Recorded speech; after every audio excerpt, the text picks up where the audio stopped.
للہ رب العالمین والصلاة والسلام علی سید المرسلین اما بعد فاعوذ باللہ من الشیطان الرجیم بسم اللہ الرحمن الرحیم پڑھیے الصلاۃ والسلام علیک یا رسول اللہ الصلاۃ والسلام علیک یا حبیب اللہ الصلاۃ والسلام علیک یا نبی اللہ وعلى آلك وأصحابك يا نور الله نويت سنة الاعتكاف. فرمان مصطفیٰ صلی اللہ تعالی علیہ وآلہ وسلم کہ جس نے مجھ پر صبح و شام 10 بار درود پاک پڑھا اسے قیامت کے دن میری شفاعت ملے گی. سبحان اللہ. صلو علی الحبیب صلی اللہ تعالی علی محمد صلی اللہ تعالی علیہ وآلہ وسلم. آج ہم سنیں گے کہ روزے دار کا ایمان کتنا پختہ ہے. پیارے اسلامی بھائیوں، سخت گرمیاں ہیں، پیاس سے حلق سوکھ رہا ہے، ہونٹ خشک ہو رہے ہیں، پانی موجود ہے مگر روزے دار اس کی طرف دیکھتا تک نہیں. کھانا موجود ہے، بھوک کی شدت بھی زیادہ ہے مگر وہ کھانے کی طرف ہاتھ تک نہیں بڑھاتا. آپ اندازہ فرمائیں اس مسلمان کا خدائے رحمان عز و جل پر کتنا پختہ ایمان ہے، کیونکہ وہ جانتا ہے کہ اس کی حرکت ساری دنیا سے تو چھپ سکتی ہے مگر اللہ عز و جل سے پوشیدہ نہیں. اللہ عز و جل پر اس کا یہ یقین کامل روزے کا عملی نتیجہ ہے، کیونکہ دوسری عبادتیں جو ہیں وہ بظاہر کوئی دیکھنے والی حرکت سے نظر آتی ہیں، جو ہم ظاہری طور پر دوسروں میں نظر آتی ہیں، پر روزہ ایک باطنی ایسا عمل ہے، ایسی عبادت ہے جو اللہ کے سوا کوئی نہیں جانتا. اگر وہ چھپ کے کھا پی بھی لے اور کوئی تو نہیں جانے گا، پر اسے اللہ عز و جل جانتا ہے. مگر یہ خوف خدا کے بعد کھانا نہیں کھاتا، پانی موجود ہوتے ہوئے کوئی نہیں دیکھ رہا، صرف اللہ دیکھ رہا ہے، پھر بھی نہیں پیتا، کیونکہ یہ اس کا ایمان ہے. اگر ہم روزے پر یہ بات سامنے رکھتے ہیں کہ اللہ ہمارا دیکھ رہا ہے، بے شک اللہ ہر وقت دیکھ رہا ہے اس بندے کو، پر جب ہم جھوٹ بولتے ہیں، اگر ہم کوئی کاروبار کرتے ہیں اس میں 2 نمبری کرتے ہیں، کیا اس وقت اللہ نہیں دیکھ رہا ہوتا؟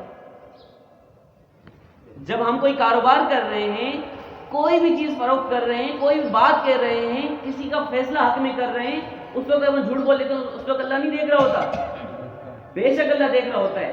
یہ تو الحمدللہ ہمارا روزے میں بھی ایمان ہے. یہ ہر وقت ہمارا ایمان ہونا چاہیے کہ ہم اس 2 نمبر کام نہ کریں.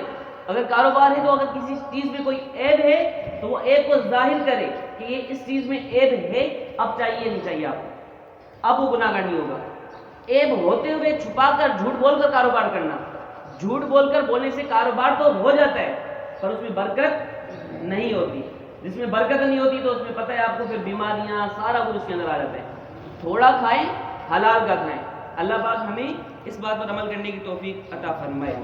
امیر المومنین حضرت مولا کائنات علی المرتضیٰ شیر خدا کرم اللہ تعالی وجہہ الکریم سے مروی ہے کہ اللہ عز و جل کے پیارے رسول صلی اللہ تعالی علیہ وآلہ وسلم کا فرمان صحت نشان ہے کہ بے شک اللہ عز و جل نے بنی اسرائیل کے ایک نبی علیہ السلام کی طرف وحی فرمائی کہ آپ اپنی قوم کو خبر دیجئے کہ جو بھی بندہ میری رضا کے لیے ایک دن کا روزہ رکھتا ہے تو میں اس کے جسم کو صحت بھی عنایت فرماتا ہوں اور اس کو عظیم اجر بھی دوں گا. سبحان اللہ. یہاں پہ لوگ یوں سمجھ رہے ہوتے ہیں کہ روزہ رکھتے ہیں کہ ہم بیمار ہو جائیں گے. خدا کے بندوں، روزہ رکھنے سے ہمارے حضور نے فرمایا کہ صحت ملتی ہے، اور ہم لوگ یہ سمجھ کے بیٹھیں کہ روزہ رکھیں گے تو ہم بیمار ہو جائیں گے. آگے ایک واقعہ سنتے ہیں کہ ہالینڈ کا ایک پادری ایلف گال کہتا ہے میں نے شوگر، دل اور معدے کے مریضوں میں مسلسل 30 دن کے روزے رکھوائے، نتیجتاً شوگر والوں کو شوگر کنٹرول ہو گئی، دل کے مریضوں کی گھبراہٹ اور سانس کا پھولنا کم، اور معدے کے مریضوں کو سب سے زیادہ فائدہ ہوا. ایک انگریز ماہر نفسیات کا بیان ہے کہ روزے سے جسمانی کھچاؤ، ذہنی ڈپریشن، امراض کا خاتمہ ہوتا ہے. یہ جو غیر مسلم ہیں وہ روزے کی دیکھ رہے ہیں کہ روزہ رکھنے سے کتنے فوائد حاصل ہو رہے ہیں، اور آج الحمدللہ ہم مسلمان ہیں اور ہم کسی تھوڑی وجہ سے آ کر روزہ چھوڑ دیتے ہیں. ایسا نہیں کرنا چاہیے نا. اب جو غیر مسلم ہیں وہی ایسا بتا رہے ہیں کہ جو بیماریاں ختم ہو رہی ہیں روزہ رکھنے سے.